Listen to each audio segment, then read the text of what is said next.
everyone, welcome back to my channel. So today we are going to talk about a very important concept called soft landing. So there is no such official term called soft landing in the Canada immigration system. It's a technique used by various PR immigration applicants when they immigrate to Canada. So what is soft landing? When you are selected as a Canadian PR, you are provided with a visa which has a validity date on it, and you have to land in Canada on or before that date. Some individuals permanently leave their home country and land in Canada before their Canadian PR visa expires.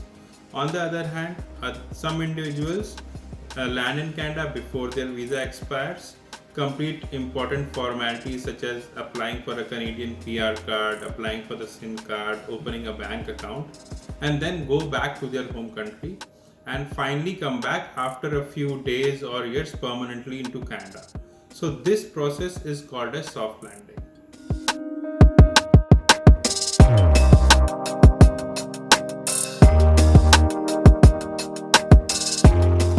So as I had mentioned before, soft landing is used by those PR applicants who need some time to permanently move to Canada after their COPR and the Canadian PR visa is issued. Soft landing process does provide some benefits due to which some of the immigrants choose this option. Here are some of the benefits which I can think of.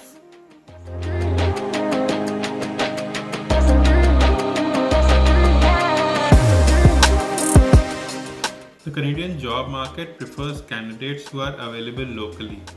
So in most cases, you have to resign from your current job wherever you are working when you move here permanently. This can be a risky option to choose, particularly for certain individuals. So when you come here on a soft landing, you can talk to job consultancies to inquire about how much demand is there for your current job and skill set, and any certifications which might be useful for you. So when you go back, you can come back better prepared to get your first job in Canada.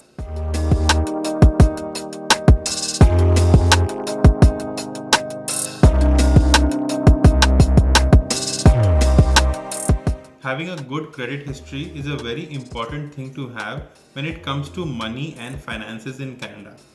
When you come here on a soft landing, you can open a bank account with any of the major Canadian banks. When you go back, you can keep doing transactions using that Canadian bank account to build your credit history. This will ensure that you have some decent credit history when you come back to Canada permanently, and will help you in getting, for example, lower rate of interest when you need financial assistance from various banks and financial institutions.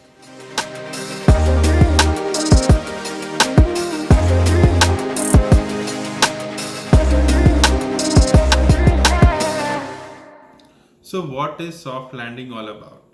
In a nutshell, it's watching the trailer of the movie before watching the actual movie.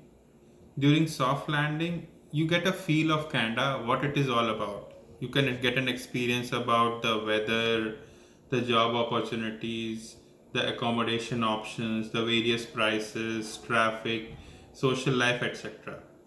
Based on the experiences you have during your soft landing, you can finally decide whether you want to move permanently to Canada or not. For example, I know a friend in Dubai who came to Canada during soft landing, stayed here for about a month, and he didn't like the country, so he didn't move permanently to Canada.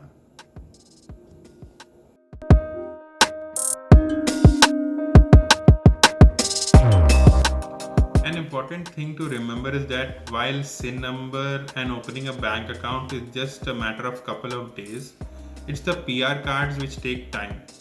The PR cards arrive in around 2 to 3 months, by which you might not be there in Canada if you have planned for a soft landing.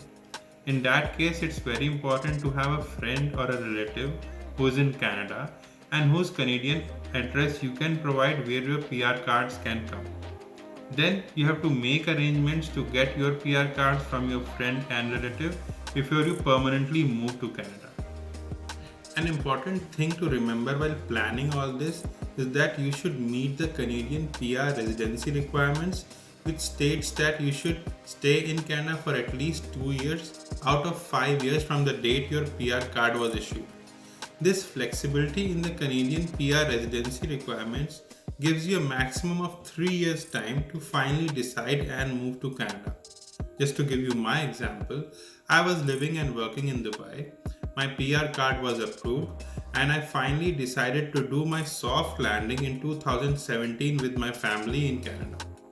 I didn't want to permanently shift to Canada at that time, so I took 1.5 years time to gain further job experience, boost up my finances, and finally moved to Canada in 2019 with my family.